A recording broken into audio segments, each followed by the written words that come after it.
you women content creators, authors, people who write across formats, across genres, to dive deep into their stories, into their journeys, into their motivations, and also unpack a little bit of the ideas that they write about.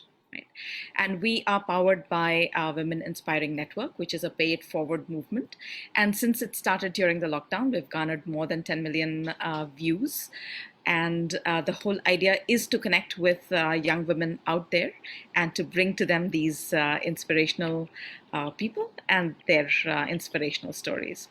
So, with that, let me introduce our session for today. We are going to talk about decrypting mythological fiction in a session which is called Myth, Magic, and MOJO. And we've got two special guests with here, and let me introduce them before we get into the session.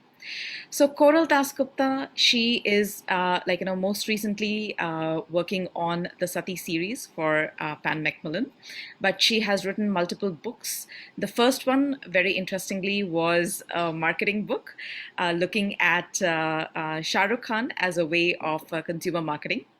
Then she wrote three different books of fiction: Rasia, The Dance of Desire, Fall Winter Collections, and Summer Holidays. And then, the most recent, she's started on the Sati series, of which two have been published on Ahalya and Kunti. She's written academic nonfiction, she's written relationship dramas, and she also writes and runs a platform called Tell Me Your Story. And it's a laboratory which crowdsources stories, and she also works with corporates and works on corporate communication and other projects and workshops. So welcome, Coral. Welcome to our show. Thank you so much, Amrita. Good to see you again. And we've got Anuja Chandramouli, and Anuja is also a best-selling author of 11 books. So, she started out with Arjuna, a book on Arjuna, the saga of the Pandav warrior prince, and which won awards, which was on the best-selling lists. And from there, she's written multiple books about Ganga, Mohini, Yama's lieutenant, Kamadeva, and also written about Kartikeya and Rani Padmavati, which was very it looked at Padmavati's journey, came out around the same time as the movie Padmavat came out, right? So a huge experience in writing mythological fiction. But she's also published articles, short stories, reviews in multiple magazines like Femina, Women's Era, Lonely Planet, Hindu, and the New Indian Express. And she is also a student of classical dance. So welcome, Anuja. Welcome to our show. Thanks, Amrita. Such a pleasure to be in conversation with you and my good friend Coral. So we are talking about something fun and exciting today, and obviously mythology is something that has been with us for millennia. There is also this whole new discourse on the myth modern, and this comes in two different ways. One is we are seeing mythology, new myths and urban myths being created around us, right? This is a reconstruction of the lived history as we are living it at the moment, and creating narratives around it, and looking at the politics and philosophy of what we do, why we do, and putting it through the lens of myths and lores, and this is how marketing happens, this is how politics happens, this is how countries win wars or wage wars, or elections happen. So there is that whole the modern myth making technique. But then there is this whole other notion and this world of retelling of classical mythology. And and it's really appealing to people around the world. If we see from the vampire and witches fiction from around the world to Indian mythology and Chinese mythology, and books, shows, different media in which these stories get written and consumed and very popularly seen and viewed and heard by people, there is clearly it's something that people want to consume, right? And both of our speakers today have been very prolific in looking at what we call classical mythology and retelling these stories in a modern context for the modern reader. And, so we will try to deconstruct a little bit about what they are doing, how they do it, and what are these stories, right? So first, let's jump into the mojo and understand a little bit about your journeys, how you got to where you are, and what drives you, what drives your passion for this genre, and also what drives your own creative process, right? So I think the first question that I would love to understand from both of you is, what was your journey like? How, what were your early inspirations when you were in school or college, and how did that first book get crystallized in your mind, and what were those early experiences? So, Coral, do you want to start? Thank you so much, Amrita, for inviting me for this show. And it's a brilliant topic. And of course, sharing space with you and Anuja is like being home. I started my journey. I think you were the first person to involve in my writing journey, because when I wrote Power of a Common Man, you were one of the ones, one of those who had shared a blurb. And that was when I was definitely not writing a book. I was just making notes of the things that I was to share in my consumer behavior classes. And later I felt that all the topics, all the subtopics that I am talking about in consumer behavior class was interpretable in terms of the things that Shah Rukh Khan had done. And he was a brilliant, wonderful marketing case study. And I always wondered that why isn't someone writing about this? So no one wrote, so I wrote. And post that, of course, writing is something that I have always done. Born and bred in a Bengali middle class and conservative Bengali household. We were, as a part of our curriculum, as a part of our extracurricular activities, we were expected to write, because that was a part of our skill building. So we started with diary, and those diaries had our secrets. So I can say that my mother used to say, and she still says, that I am a great liar. I speak lies like this, and people tend to believe I do that so well. So now I tell her that it was my prep time for writing fiction stories. So after Power of a Common Man, I dived into fiction storytelling with full confidence that nobody will read. But thankfully, Niyogi was the one to pick up Fall Winter Collections, which was the journey of a sculptor in Shantiniketan.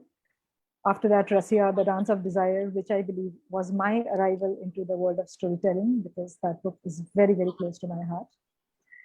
Then a comedy called Summer Holidays.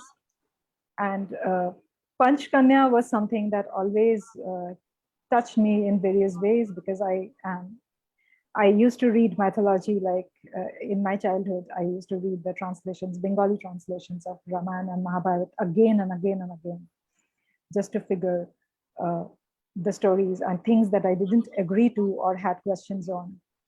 So I think Panch Sati or Panch Kanya, the Sati series, was bound to happen. And they happened. I had to wait for very long. When I wrote Ahalya, there were rejections. And I mean, I was not very much disturbed by, I'm not very much disturbed by rejection. It happens, and I take it in my stride. And it just so happened that I wrote a 2-line pitch, exactly a 2-line pitch to Pan Macmillan, and it got accepted. And the journey since then has been a part of my heart. Fantastic. Anuja, what about your journey? I didn't really choose mythology, so I guess mythology chose me. I've always loved stories. I like that world more than the real world. So, even as a child, I think I was a bit of a book nerd. So I was always reading. I loved disappearing into the world of stories and not having to come back. So with Indian mythology, you just have that feeling that this is ours. This is home. This is where we belong. So you feel that extra bit of love. You feel that possessiveness, and you take so much pride in it. Because I think I was a bit of an Anglophile. I think I was reading only Western authors mainly at the time, Enid Blyton and stuff. And then you realize you have your Mahabharata and all, which is like something to be so proud of. So I think it hooked me in really early. And I wasn't sure what I wanted to do with my life. I think the original idea was to travel, see the world, but you make plans. Life is probably the forces that govern the universe. They're probably laughing when you make plans because something entirely different is going to happen to you. And I found myself meandering for a little bit, and I was doing freelance writing and stuff. And then I thought, okay, let's do this seriously because I love reading, and writing just followed. So it's like breathing for me. You inhale the books, and you try and exhale the stories, I guess. So I thought, okay, let's do this seriously. And I remember I used to read these Archie comics where I used to identify with Betty Cooper because she wanted to become a writer. And she used to keep a journal, so did I. And one advice she usually gets, I think her mom tells her in one particular story, you should write about things you know about. So, I asked myself, what do I know about? And I didn't want to write about myself, my life. I thought that was I just want to escape my world, I think. So at that time, it's the truth actually. And I thought, okay, the Arjuna is the love of my life. I've said it many times before. He's my absolute favorite. So it was, the obvious choice. Arjuna and Mahabharata are great loves. And I thought, okay, let's take the plunge, let's do it. And there was no looking back after that. So I wrote Arjuna, and, led to other books in the same genre. Though each time I'll say I'm taking a break from mythology, I'm stepping back. But each time whether it's publishers or whether it's my own, whether it's in my head, mythology just kept calling back to me. It's a siren call, I guess. So, and before you know it, you're 11 books old. Or 11 books young because there's many more to go, right? So let's talk a little bit about the persistence that is required, because both of you have published multiple books, 7 and 11. I mean, it's really as prolific as you can be in your writing career. So what does it, and Koral, you touched upon a little bit on the rejections. So one is on the rejection side, and how do you persist through it, but also the discipline that you must have had and your own personal evolution as a writer, right? Through these many years that you have written these multiple books. So let's talk a little bit about that. Rejection, Amrita, is not something that I take negatively, and in many of my workshops I have very strongly handled this aspect, because I spoke about this aspect, because when you hear a no, you know that there is a closure. So there is nothing negative about it. Anger actually comes to me when I don't receive a response. That is when I perceive that there is a lack of respect. But rejection is something that happens because of, at least in the publishing industry, it happens because of different reasons, some of which are not dependent on the capability of the writer. So it should be taken with that maturity, that not every rejection is about how good or how bad you have written. So I know that, it would be boastful to say that, but I do believe that stories will have its place, and every story has its time. So if something is not happening at a particular time, it will happen at some other time, but it will certainly happen. Till now, whatever I have read, nothing is waiting to be, accepted. Things have got accepted, maybe not at a time when I really wanted it, but it did happen, with a better deal. So I don't get upset with rejection. That is something that I have learned. About persistence and discipline, frankly, I have, in school and at home, discipline was something that I have been taught that it is non-negotiable. How good I perform was not important, but discipline was something that is a personal choice. It is your performance depends upon your talent, on which you may or may not have complete control on. But discipline is completely personal choice, and it was non-negotiable within my system. So now I understand that storytelling is a very subconscious process. A lot cooks inside your head, and when you sit down to write, it is the work of the subconscious that comes out. Many years of reading and questioning and figuring and philosophizing comes out when you are writing. So that kind of homework I already had, because I have been a reader, I have been a thinker, and I have been a very irritating questioner. So uh, just like Anuja said, that when I seek to escape into another world, I can just disconnect and go there. That space writing has given me. Usually I write very early in the morning. I'm an early riser, but I don't have anything like, pre-preparedness for writing. I usually sit, and when I sit, I know what I write, because no level of preparedness. When I prepared and thought that, okay, this is what I'll cover tomorrow, I have ended into a disaster. It is complete a blank space. That is when I sit down, and that is when things start happening. That is how I take it. And it's almost like meditation, like, it needs to Yes, arise exactly. from, like, somewhere unknown and, Yes. come out. Yeah. What about you, Anuja? Like, how have you persevered through the years and maintained your enthusiasm and evolved? I can actually relate to everything Corinne said at a conscious level, when she says she doesn't take the rejection personally, and she doesn't let it upset her. I keep telling myself that, but it doesn't work that way for me. I think every time I get rejected, a part of my soul dies. That's the honest truth. I take it that personally. It hurts. It's like a blow to the gut or something. But, I think I'm also very stubborn. I think once I put my leg forward, I refuse to go back. I don't want to quit. I will not allow myself to quit. So I think persistence, Coral mentioned that. So I think that's something we have in common. I think I just don't let myself give up, because, that's key in your head. If you think, no, so what's next? What's next? Okay, I got rejected. You curl up for a moment, you feel lousy, but then you have to get up and see what's next, what's next, what's next. And like she said, the no does give you a sense of closure. Okay, so this is over, but let's keep walking, let's keep walking, let's keep walking. So, it's been like that. I always tell my students that you have to be a bit of a masochist if you're going to be an artist or a writer, because along with the pleasure of the creative process, there's a lot of pain involved. And you have to, not let either the pleasure or the pain get to you, because the moment you do that, I think that's when, you're in dangerous terrain.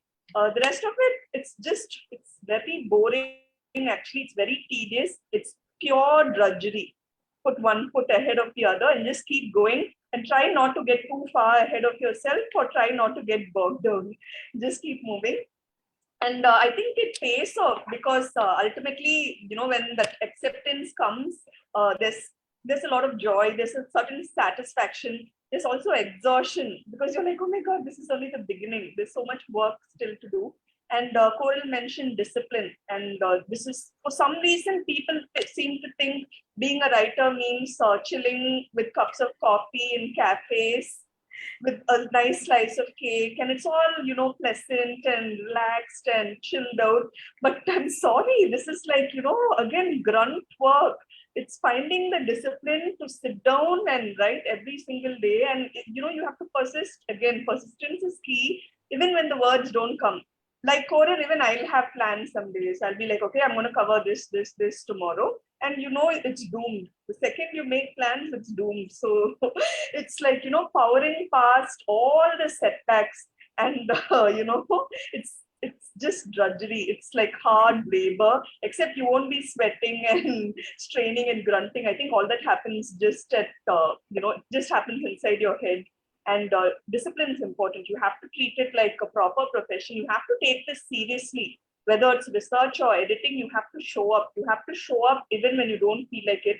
Especially during the lockdown, I think I've been having very serious motivation issues. It's hard to crawl out of bed some days, to comb your hair and have a bath. So to actually sit down and write, it really means digging deep for reserves which you didn't even know you had, and just to keep slugging it out day in and day out. Because and I can't even say that it's going to pay off someday, because that's also not the truth. Some days you wonder, why am I killing myself? What? There's no ROI here. So it's not that. It's like, it's just something that just keeps pushing you, because this writing, this world of stories, being a part of the rich tradition of storytelling that is so essential to being Indian, I think that is the satisfaction you get. And it's you're going to fall down more often than you get up and just charge past the finish line. There's no finish line. So I think I'm going to depress all aspiring writers with my talk, but it is what it is. The rewards are few. There's a lot of punishment, but ultimately, but at the end of the day, I really can't see myself doing anything else. No, I think you said it right, that it's a drive that is so inherent and internal to creators. It's like the call of the siren. You have to respond to it, right? And once you respond to it, I think the other thing that you touched upon, and it's a good segue into the next idea of actually how do you write about mythology, is this whole process of research and editing. And often first time authors think that it's my first stream of consciousness, and it's so not that. And there is so much of process and the grunt work that we are talking about involved in the process of writing. So let's move into that segment. And myths, of course, I mean, you're retelling of an ancient, an ancient story. The story exists. These characters exist. They exist sometimes in a setting. Sometimes they span different books, and there are aspects to them. So, what has your research been like? I mean, you said some stories we've grown up with. Yes, we have, but not every story we know in great depth. So, what are your sources? How do you research? And then once you've researched, once you've cataloged, I mean, how do you keep together the information that you've gathered? And how do you know, okay, this piece I will include in the story, and this piece I will not, and this piece, will be a part of the story arc at this, place in this plot, in this twist in this, page. So how do you keep track of the research once you've done the research? Every time I'm beginning, I think, Anuja, you begin. You have been at it far more, and it's unfair that I begin every time. Thanks, Coral, for passing the ball to me. I wasn't prepared. I was thinking, oh, Coral's going to go next, and I have time to see what she says. So yeah, Amrita, it's obvious, this is something I think you also wrestle with when you decide what to keep and what to leave out and stuff. The writer's conundrum. So I'll start with the research. The research, actually, when it comes to mythology, it's not just limited to books and ancient texts, in my opinion. Because when it comes to Indian mythology, I think I mentioned that we have this oral tradition. There are pros and cons to it. The pro, of course, is that, it wasn't easy to destroy by the invaders. You can't destroy the oral tradition, which kept alive such a rich treasure trove of art and culture and stories. So that's a plus. But the minus is that, I think a lot has been lost over the years. And we don't really, in India, we're very haphazard and slipshod about maintaining records of our, of our history, of our mythology, things like that. So I really applaud those who have contributed to preserving this material, because it's been very helpful for authors like Coral and me, who do a lot of research. So it's not. I find all the written material that I can, and it's not something that has happened only with when I decide to start writing on a particular book. We've grown up with these stories, like we mentioned earlier.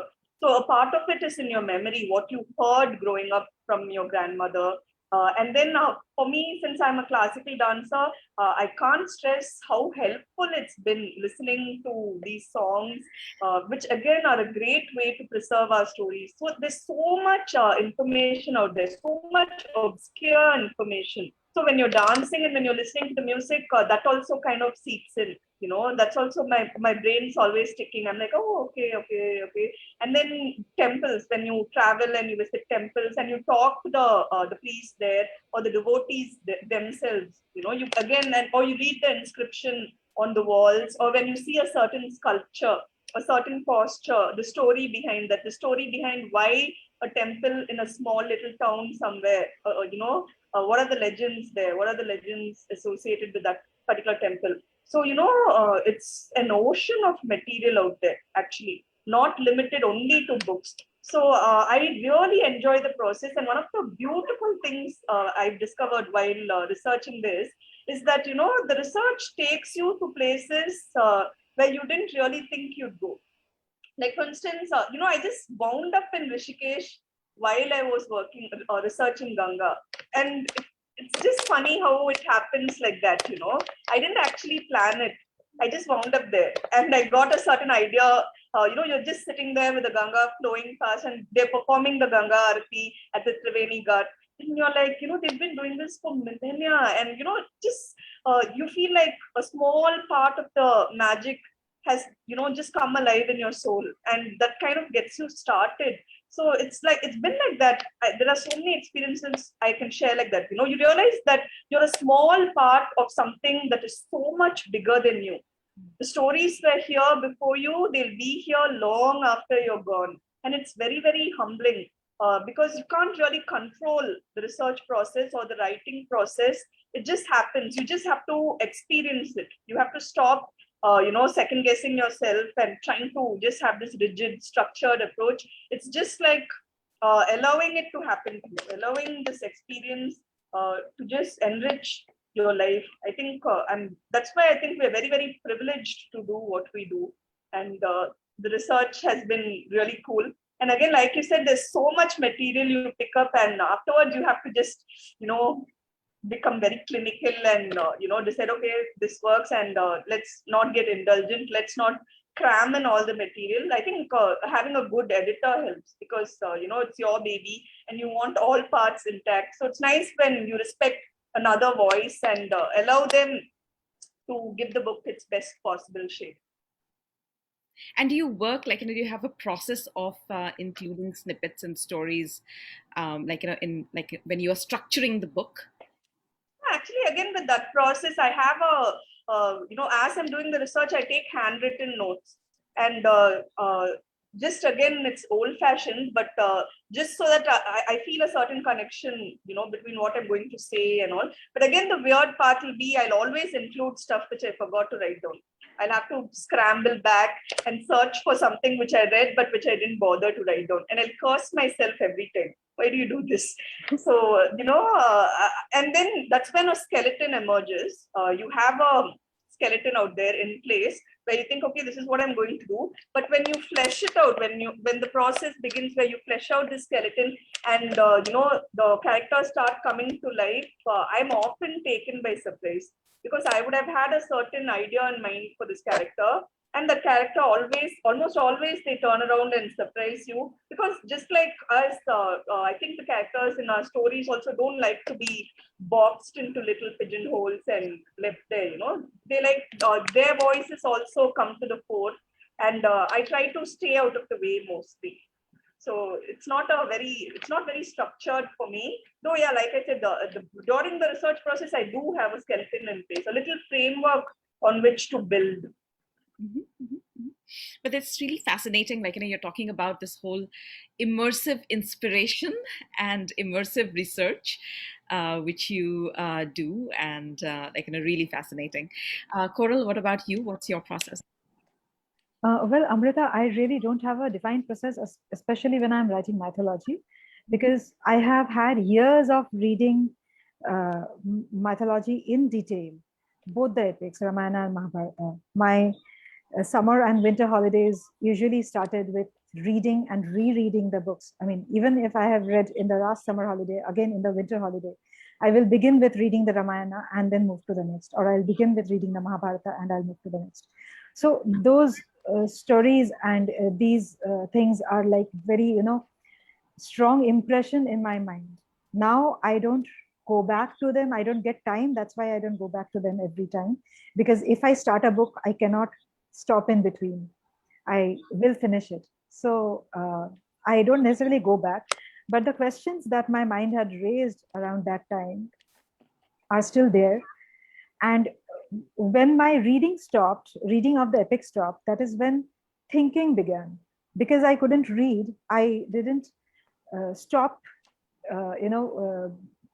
conversing with the characters and the stories. Those conversations about the book, which I had with myself, kept on pricking me with questions, kept on pricking me with sudden discoveries that I had read that, and there are sparks. And those sparks are, while writing any story, I don't necessarily, not necessarily the word is a formality. I don't finalize a story. I actually finalize a character, that this is who I want to write on. And let me tell you that the one that I had in my life researched the most on is Arjun, a character about whom I'll never write a book. I cannot write a book. The love that I share with Anuja, if Arjun was here today, Kurukshetra would have happened way before and women warriors would be fighting for him. So my research is actually about that thinking, where I keep on dwelling between the different possibilities, the different interpretations. I keep the framework of the stories as they are, and I figure out that what are the interpretations that can happen. And these interpretations are not something that you would not agree to, or you will have too much of difficulty to agree to. It is just that you may not have thought in that way. You may not have considered the possibility of that interpretation. So when I think of the stories, the way Ahalya's story was told to me, the way Kunti's story was told to me, the way I look at the stories today, I find that the oral tradition, oral storytelling concept, which Anuja was talking about, has been so myopic, because that was, of course, every era brings its own politics. And that was the politics of that era, to look at Ahalya in a particular way, to look at Kunti in a particular way. Today, when I look at Kunti, I see in Kunti the struggles of every working mother. A motherhood that the mother was not ready for, and the motherhood that the mother is very ambitious about. I see that entire, present day modern relatability of these stories. When it comes to research, now I definitely don't do research at just before doing the study, doing the writing, because I tend to get influenced. So I read a lot of books much before, and those books come back to haunt me. It is not that just before writing Ahalya, I would read. Kavita Kane has also written Ahalya, and I didn't read Ahalya. I will read it once Sati series are over. Now, when I need some kind of validation on something that I am working on, or something where I need some kind of validation that this holds or this happens, my source of research are people like Anuja, Sai Swarupa, Vivek Debroy, and I have a particular format of text. Sir, to Vivek Debroy, I write, "Sir, help!" 3 exclamation marks. To Sai, I'll write, "Dude, need your help, SOS." And just some time back, I had written a text to Sai that when were Mandodari's children born? Were they before Supanaka's nose was slashed or after? So Sai, that was at 5 in the morning. At 6, Sai's reply came, "Auntie, sit down, take a chill pill, have a glass of water." I don't know. So this is how my research happens now while writing mythology. I get back and fall back on whatever reading I have had in the past. Great. And the readings that you were talking about earlier, would you go back to the same edition of these stories, or were you reading different people's retellings of the of these stories, and hence seeing how each one was writing? Different, because there was a time when in my bag, I always had Devdutt Patnaik, one of Devdutt Patnaik's book. Wherever I went, I read, like, I mean, at that time, Sati series was nowhere in my mind. I was just trying to figure out that what is this man doing with these characters.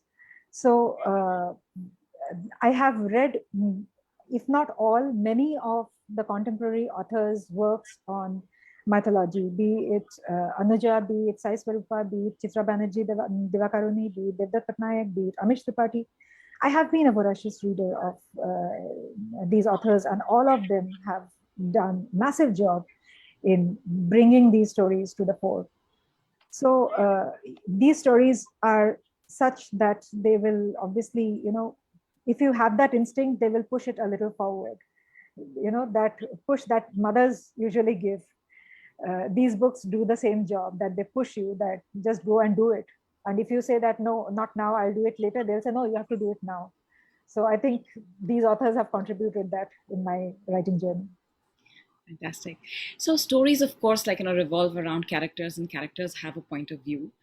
I mean, and I know, you're saying that the character chooses you or the story chooses you to some extent, but still, how did you actually choose, which specific characters to write about?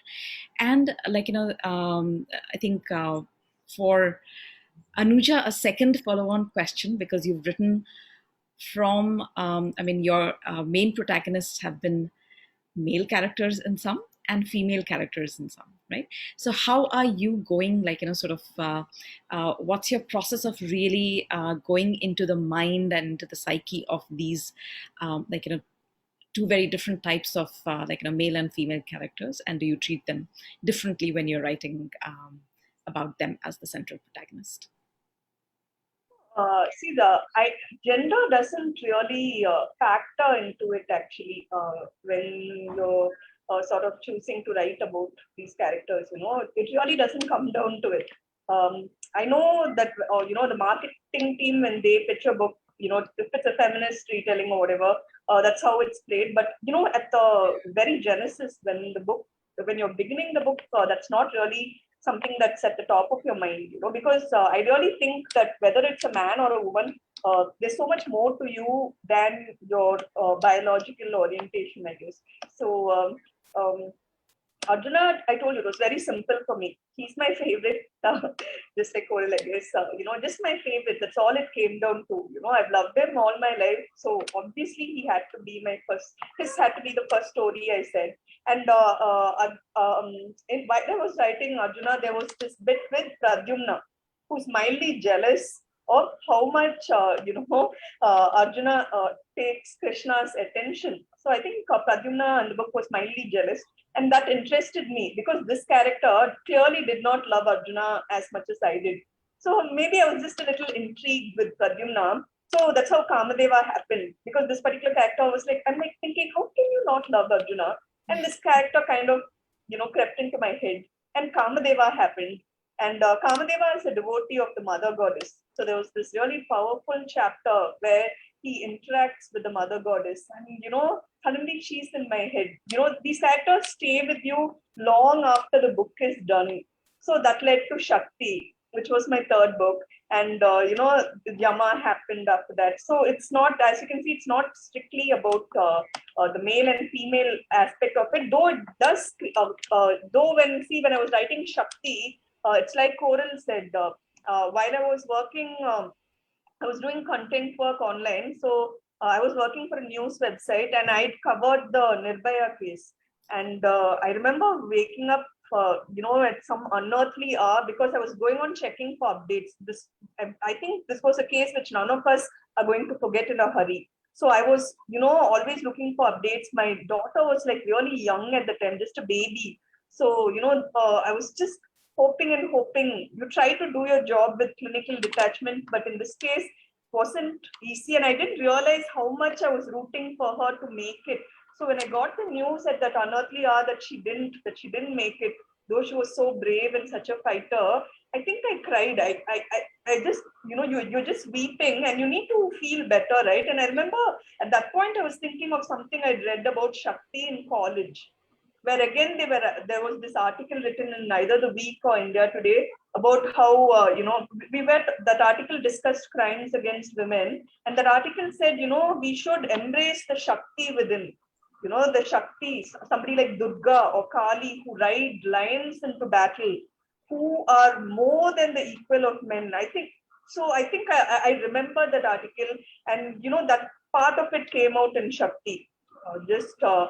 Just a little something I needed to explore so that I could feel better about the fact that sometimes terrible things happen to our daughters, to our friends. So, it does come into it while you're working. And my main characters also, whether it's Kamadeva or whether it's Arjuna, I think they're all feminists. I think that they just are natural born feminists the way I interpret them. So, as far as it's possible, I don't try to, use my characters to voice my ideologies or my ideas. Because as I mentioned earlier, it's like the same as with your children. They are going to be a reflection of you in some ways, but that's not entirely their identity. They're also going to be their own people with their own specific unique ideas, and I've always encouraged that. I don't force my ideas on anyone. I'm very, very cool with people who disagree with me, whose ideas are entirely at odds with mine. I think that's okay. I think that's how it'll always be. So my characters, again, they're very much their own people, male or female, or as in Mohini's case, transgender. So, when you do justice to that character, you try to arrive at the essence of who they are. And gender and ideology is only a small part of it, So it's all about exploring the heart and soul of this unique individual and trying to, forge an intimate relationship with them, trying to get to know them better without judging them. And I think that's what I try to do for the reader also. I want the reader to draw closer to understand what makes this character tick. And, that's what I try to do for the most part. Fantastic. I think that empathy as a writer is so important, right, with the character that you're writing about. Koral, what about you? I mean, you said you wanted to write about the Panchkanya, but why the Panchkanya? And I mean, is there a particular order in which you're going through the series also?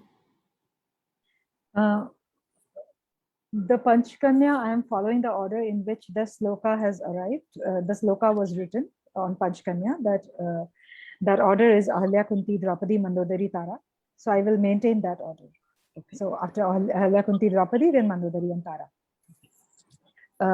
I completely resonate what Anuja just said, that, when we are writing, at least I, and as Anuja said, she as well, we don't have an agenda in mind, because if you are thinking that you will write something feminist, it becomes a propaganda.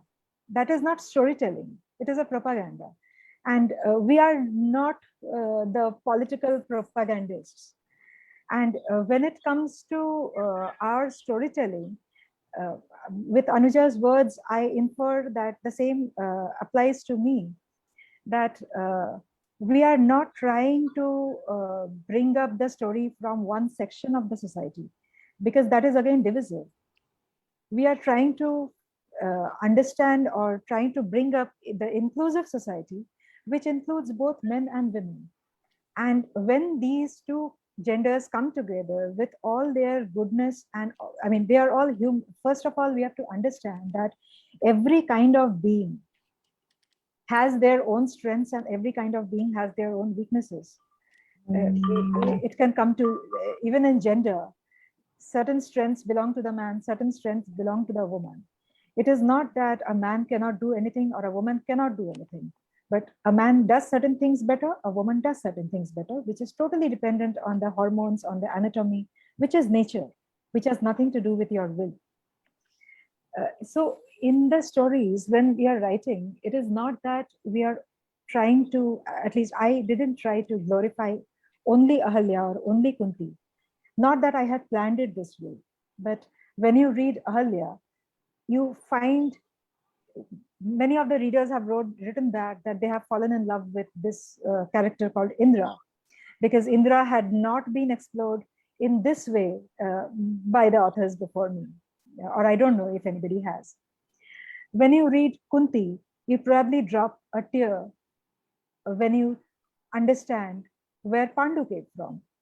So these are the stories. And when you tell the stories from the women's perspective, the kind of people that women are, they are far broader in their contextualization.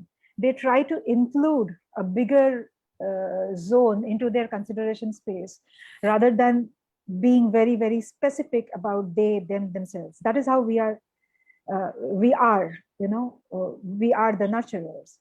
So when it comes to women's storytelling, obviously, it is not just about them.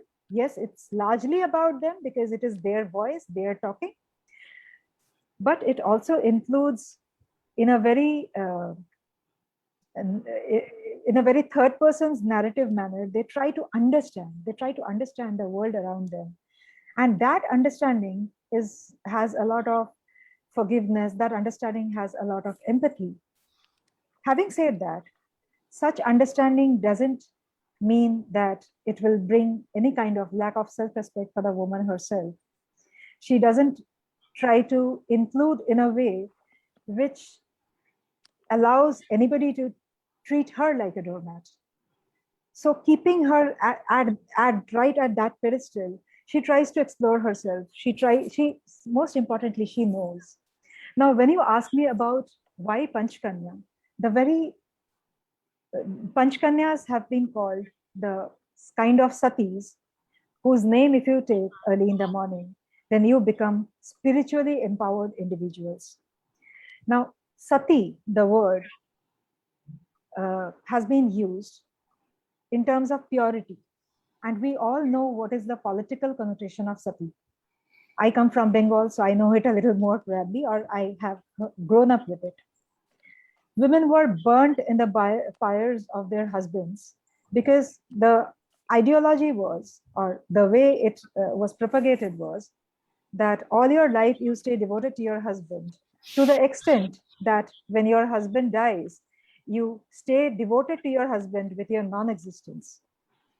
The entire sati idea, women burning idea, came from the fact that the woman is pure, her body is pure. Now, when it comes to Hindu mythology, it pays very less or actually no importance to anything which is transient or temporary. And the body is treated to be a temporary home of the soul. So Hindu philosophy or Hindu literature, ancient Hindu literature, talks about sati, keeping in perspective the woman's strength of character, her mind, and her soul. And then says that Panchasati were the strengthened, powerful women who stuck to their goals, who didn't deviate. I was reading somewhere sometime back that most of the goals that we have are not our goals. Those are the goals of other people which we have heard and we have adopted because we grew jealous. Or those are the goals that has been ingrained into us, imposed into us, and we allowed that to happen. Panchkanya are those women who wouldn't be distracted or who wouldn't have that kind of an imposure derail them from their path. That is what defines their untouched nature, their purity, their strength of character. So you see that today in our feminist discourses, we are talking about the women's purity being that of her mind and not of her body. And so many years ago, literature had already spoken about it. And in between, the patriarchal generations, the narratives had spoiled it to what extent? We have come a long way, thousands and thousands of years from that progressive society. And we will again take thousands and thousands of years to go back to that level of progression. And I would like to believe that we are in that reverse journey. No, fantastic. I think what you are saying is actually bringing to my mind a book called The Alphabet and the Goddess, which really talks a lot about how rational thinking and the development of the written language came about, and how women perceive through this the um, uh, in a more abstract way, in a more like interconnectedness of ideas way, that the thinking process of women goes and happens, and how I mean the rise of alphabet actually led to the patriarchal culture around the world, and then that led to a certain way in which not just how gender is viewed, but how knowledge is viewed and how stories are constructed, right? So, so it's actually a good, uh, beginning to that discussion of both archetypes and messaging, right? Because if we look at archetypes, we talk of there are certain universal archetype types of characters that exist, like you have the wanderers and the warriors and so on, and there is a message that you're trying to create. A lot of mythology has been this like allegorical storytelling of with messages embedded into it of different kinds. And through the oral story tradition, both of you pointed out that it simplifies and sort of makes it a lot more pop culture, and makes it, narrows down the view through which, or the lens through which you view these characters, right? And many of the characters that you've written about, I mean, Kama or Kunti or, Ahalya, why Ahalya became, a stone, and, so all of that, they are not what you would call black and white characters, right? They have many shades, and perhaps not one archetype, but maybe more than one archetype. So how did you this interpretation of the character? Let's go a little deeper into that. How do you interpret the character through this complex lens, where you want to be empathetic, you want to be true to the earlier story, but you also want to make sure that you're bringing these multiple viewpoints about the character? Anuja? So yeah, see, again, when it comes to making sure that these characters become fully fleshed individuals, I try not to have any preconceptions about them, because let me talk about Ganga, for instance. Ganga, now Ganga is hugely beloved in India. Everyone loves her. Seriously, it's crazy. But the thing is, she's also seen only as a mother who's selfless, who purifies. And but the thing is, for me personally, I find that such a limited view of a very, very complicated, a very feisty, fiery, fascinating goddess. There's so much more to her than that when you do the research, when you read up on her, and when you get to know her better. She has such a, I mean, when you think of a goddess, when people place you on a pedestal, I think it's a horrible thing when you place someone on a pedestal, even if it's a god or a goddess, because people have these. It's sort of like with fans. Koral's written on Shah Rukh Khan, so she'll know about the rabid fans, and he made a movie called Fan about how a fan can totally turn on the object of their affection. When they fall from grace, at least in their eyes. I think it's pretty much the same with our gods and goddesses. We have to have this myopic, narrow-minded view of what they should be, but they've always transcended that. They've always been more. And I was fascinated by how passionate Ganga was, how wild her spirit was, how she was not afraid to love. And again, we like to think, we talked about, Coral talked about purity and sati, about how, you have this whole, how a woman should love just one man. And I think all women will say, nah, that's not how it works actually, right? Whether it's in the modern day or whether it was earlier. So Ganga was in love with Mahabhisha first. She dared to love a mortal. And when they suggested that she do penances, when the sages suggested that she do penances to win Shiva's hand, because it was foretold that their fates were intertwined, Ganga said, I think he should do penances to win my hand. And Brahma named her Chuti. There was a certain term which means crooked to describe her. it can mean crooked or twisted. And I love that about her. I love that she said that. I love that she was so fierce, and when you read her story, it's very, very simple. No? They'll tell you that Shiva tamed the shrew, basically. Basically, he held her in his locks. And of all Shakespeare's plays, I think the one I hate the most is Taming of the Shrew. I just can't handle it for nuts. So obviously, when I'm telling Ganga's story, it's not about her power being subjugated by Shiva. It's more of a meeting of equals. It's more of her choice. It's more of him surrendering to her. It's more of him accepting her grace. Because another way to look at it is, they keep pouring, even in Bahubali, they show that scene where Prabhas carries the linga and places the linga under the waterfalls, because Shiva's spirit is so fiery, it threatens to burn him up from within. So Ganga is doing him a favor, not the other way around. It's not him holding her against her will. So, that a dude wrote these versions of it, a dude passed on these stories. So, it's nice to have a feminist interpretation here and there. It is an interpretation. I won't say mine is the definitive version of it, but it'll be nice in future if, people look at it this way also, instead of, he tamed Ganga and held her captive in his locks, which I can never accept, by the way. So it's like that. I kind of, I'm a contrarian. Coral mentioned that, she also is a questioner. And I'm also like that. I think I used to piss off a lot of the adults at home when I ask questions like this. For instance, when I said that what Rama did as a child, again, they told you how Sita had to pass the Agni Pariksha. And even as a child, I said, how dare he make her do that? But then again, if people today criticize Rama, I will play the contrarian's role. I will say, yeah, he's a man.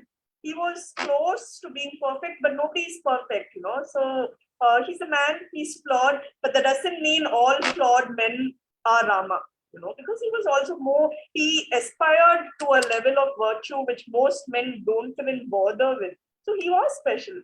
Rama is special, and he was flawed. So I'm like that. Whichever viewpoint you're going to tell me, I'll probably take the opposite viewpoint just to be perverse. But I'm aware of that in myself. So when it comes to writing, that's a bit of a bias on your part. So again, my role is not to twist the characters to fit my ideas of right and wrong. It's more about letting them breathe and, tell their own stories. That's how I do my best to stay true to the character I'm trying to portray through my books or stories. No, that's fantastic, and we can't have and continue the same submissive female protagonist stories that we've heard through our grandmothers, right? And so what about you, Coral? I mean, you've alluded to it in your earlier answers, but specifically with when you're looking at the positives and negatives of these characters and their the dark side and the light side, and how do you bring all of that to fore? Amrita, I will approach this answer a little differently. Just this morning, it so happened that my son, and let me tell you that all my books are dedicated to my son. And I do believe that at some point of time, he will read those books and understand his mother a little more than the monstrous woman he sees at home every day. So just this morning, and he is very, very interested in mythology. Whatever I am doing, he's interested in that, and he believes that he does that better. So he is very interested in mythology, and his role model is Hanuman. So now, this morning, he had dropped something, and just like he does it every time, he didn't bother to pick it up. He kept on doing the thing, and I was observing him. Then when he came to me, I asked him that you saw that something had fallen, right? Why didn't you pick up? That is when he tried to give me all kinds of answers that why he didn't pick up. He thought he will do it better. He didn't see. It fell, but it didn't break, so it was not important. He was trying to finish the job at hand first, all of which were excuses, obviously. So I was just telling him that, the battle of Kurukshetra that you see in Mahabharata, that happens at the end. the Great War. But do you think that suddenly, if you pick up that Battle of Kurukshetra from that huge book, just a few pages of Battle of Kurukshetra, do you think it will make for a different novel? So he said, no. I said, so right from page 1 to those many pages it had taken for the Battle of Kurukshetra to take place, and trust me, every character, every living character, be it man, woman, animals, plants, did play a significant role which contributed to the Battle of Kurukshetra.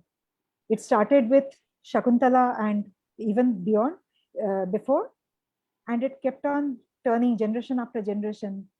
Mistakes kept happening, good things kept happening, bad things kept happening, which finally climaxed into the Battle of Kurukshetra. So today, when you drop something and you know that that is not the correct thing to happen, so whenever something wrong happens, it needs to be corrected. That is war, right? That is war that you are, and these are small battles.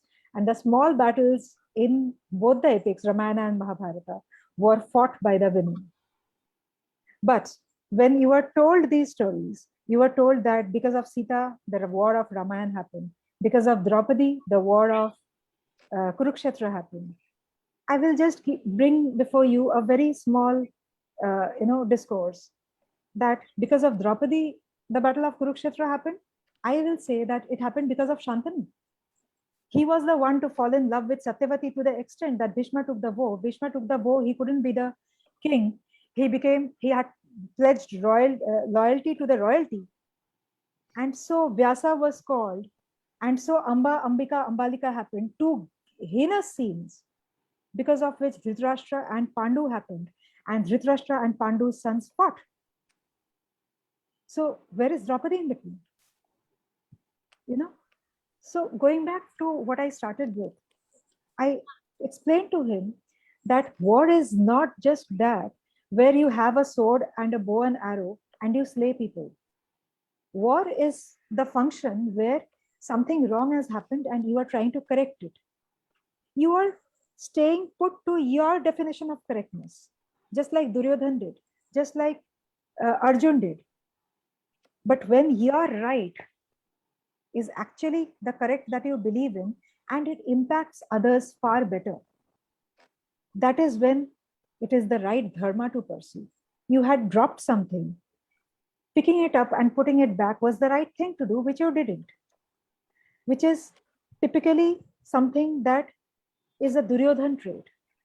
And the fact that you are arguing back with me, saying that, giving me excuses, is something that is making you blind to accept that you had made a mistake. And that is the trait of Dhritarashtra. So whom are you choosing? Are you choosing, you talk about Krishna, you talk about Hanuman, you talk about Ram. You are interested in Arjun, and you are doing everything that is either Duryodhan or Dhritarashtra, more Dhritarashtra than Duryodhan. You are not even the hero. That is what I try to do with my storytelling, Amrita. And this is really unique parenting from a mom who's mythological writer. Thank you. So let's talk a little bit about the leaps of imagination that you have to take, right? Because these stories, of course, I mean, you have, as Anuja was mentioning, like, there is a framework. There are some facts that we know, many facts that we know from many different places, but we don't know, like, like the day to day, and like, as you were mentioning earlier, okay, when did this character have her kids, and like, so there are many elements of their life which are unknown, and you have to take the creative leap of fiction. So how do you know, like, how far of a creative leap do you take, and how do you ensure that it doesn't sort of deviate or distort the story or the intent with which you started writing? It's a bit like leaving this world and immersing yourself in an entirely different era. It's how it is, You leave this world behind. It's one of the most liberating parts of writing fiction, because you're no longer bound by the rules of that, that that dominate space and time and the rest of it. You leave the rules of logic behind. Time ceases to, go along the traditional path because you're traveling back in time literally. Or who knows, maybe because they were so much more progressive, who knows, maybe you're even going forward. So basically, it's like leaving the trappings of everything you know, of everything you've been taught, to go back to, that character's time, to inhabit the space which he or she did, and just trying to understand what it was like for them to deal with all the stuff life through their way. So if it's Ganga, that whole painful process of having to give birth to a baby and then release it from the circle of life and death. So she actually threw those babies into the water. So I think at that point, you just have to try and understand how she felt when she was asked to do something like that, something which would see her accused of being a monster. A mom who kills her own children. So for Ganga, it would be something like that. For Mohini, again, it's like exploring the fluid nature of her sexuality. So it's nice that you step away from who you've chosen to be. And like Coral said, at some point we don't even realize it, but we are so heavily influenced by other people's perceptions of what we ought to be like. So it's very liberating when you shed all that aside, and when you go and live and breathe as another character. And, it's literally like getting beneath their skin, being a part of who they are. It sounds so creepy when I say it, no? Sort of like very Hannibal, the villain in Silence of the Lambs, where she tried to, take somebody else's skin and put it on. So it's, I'm talking in a very non-creepy way, actually. It's not very intrusive, it's just immersive, like I said earlier, where you just try to try to get closer to them and just try to understand what it must have been like to deal with the emotional aspects of it.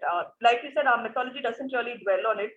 You just get the bare bones of a story, and you try to explore the psychological makeup of these characters just so you can relate to them a little better. So I think and you discover a lot of things about yourself also in the process. So it's very, very liberating to write about these characters. Absolutely fascinating. I mean, that whole process of I mean, it's like transcendental, meditation, almost, right? Like, you rest and you're sort of in another realm. Coral, what about you? Amrita, I just say that I am an interpreter. So Hindu philosophical texts, they have only told us stories. They haven't written down bullet points on how we should read them and what we should learn from them. So at different era, the story has the possibility of being read from the lens of the mental or political prism of that particular era. So when I read it today, I find that so many years of misnarration has happened. So that gives me all the masala to actually bring the stories away from the misnarration and point out those elements which has been overlooked. And I'll give you a small example from Kunti. So we know that Kunti got her first child from Surya. And when I was told Kunti's story in my childhood, there was an element of anger that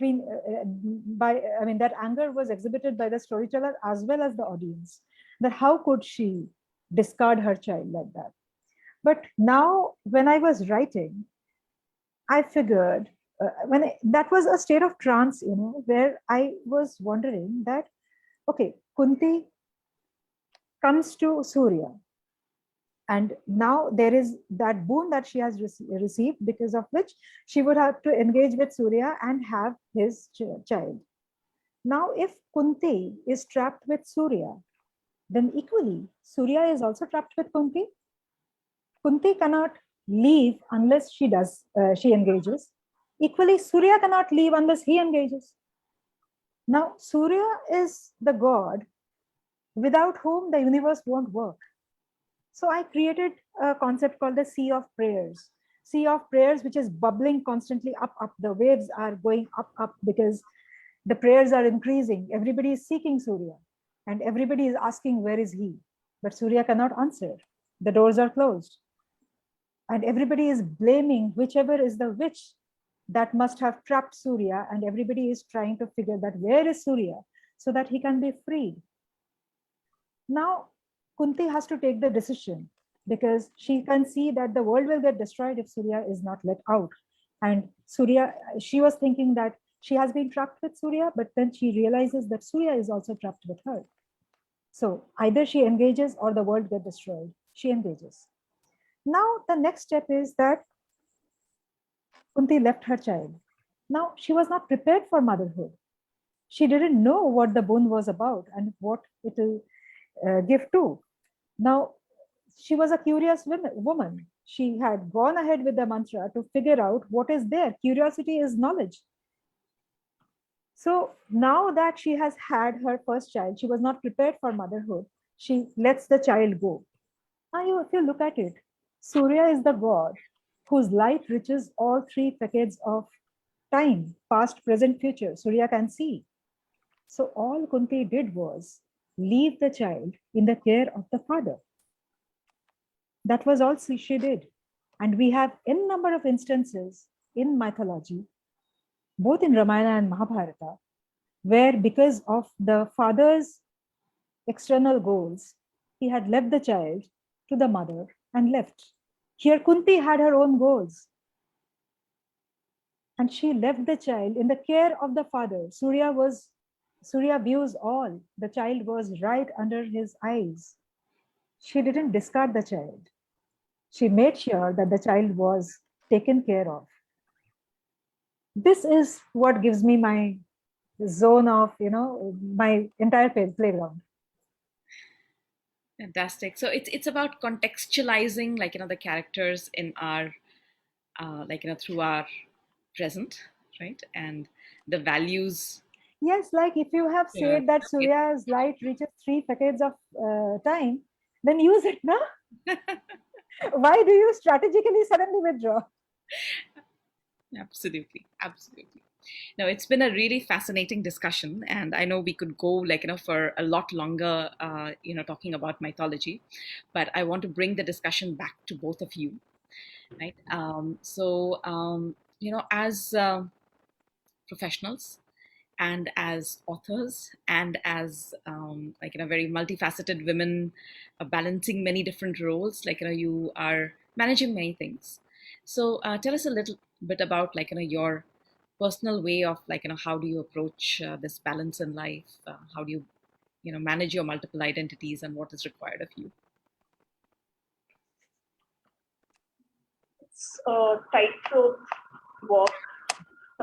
Put simply, imagine a tightrope walk against the Niagara or something. Because on the one hand, you want to, if you're a bit of, if you have a bit of an obsessive personality like me, you tend to disappear into this alternate reality. Although I would argue which is the alternate reality, because the characters in your stories become as real to you as the characters in your life, the people in your life.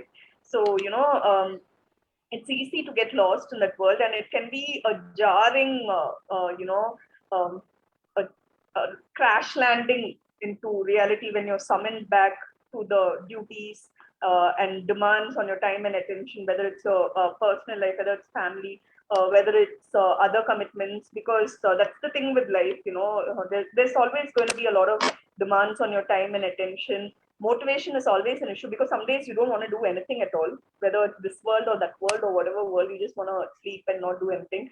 So it's just about trying to balance. Again, balance is the true god, I think. Trying to keep things on an even keel, trying not to get too sucked into this or that.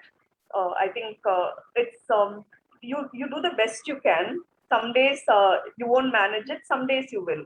So you just keep trying. You keep trying to keep things on an even keel, and hopefully you won't get consumed by the demands of whichever space you choose to inhabit at any particular moment in time. Yeah, it's a tricky one. Coral, what about you? Same. I mean, I think I have accepted that I am at the edge of a split personality disorder. I have accepted that and I'm living with that. My 24 hours are a documentation of damage control. Something has happened and I am running after it. And then I'm leaving that half done and running after something else because I realize that that also needs attention. And then all of a sudden I scream that nobody will get my attention, get lost. And then again, I'm going back to poke my nose into everything that is happening around. So it is a complete imbalance that I am leaving my life into. And I am often told that, it is all in the mind. You should take deep breath. I have taken all kinds of deep breath. In fact, I have also tried, music therapy. I just felt that it is so distracting. Close it. So I don't think anything works. What just works is running around. So I do that running around. As they say, in dance, I've learned Kathak, and they say that the universe is gati, and Yeah. gati is motion, and motion is life, right? So we have to keep going on. And I think the other thing that I'm, sort of, yeah. So,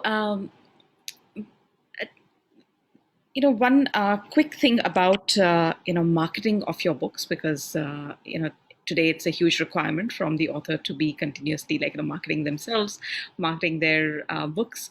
So what's your take on it? What all are you doing? How do you manage it? Oh, you want to go first? Yeah. My marketing Corilla's good at marketing. So oh yeah, of course. I am very good at marketing. Ask a few people and you will know what a dad I am. So I just reach out, actually not reach out, by now 6 books, I have a very beautiful group, which is not, I mean, they're not, it's not that they all belong to the same group, but in different groups, I do have friends who try to help each other.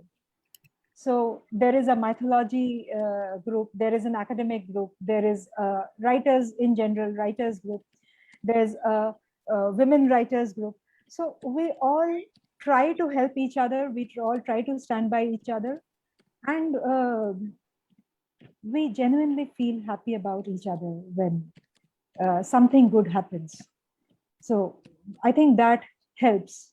When I feel good about Anuja, I also get the reciprocation from Anuja. There is a lot of positivity in mind, and that positivity is the only marketing tool.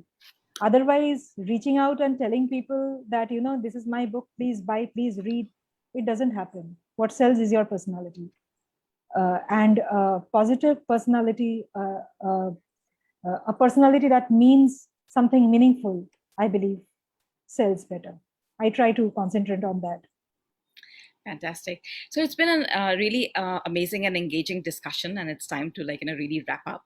And before I wrap up, I would actually love to have both of you speak maybe a few seconds each or a minute each about what is your personal mantra, and how can then what would be your message to the young women out there? Anuja? Anuja. Personal mantra.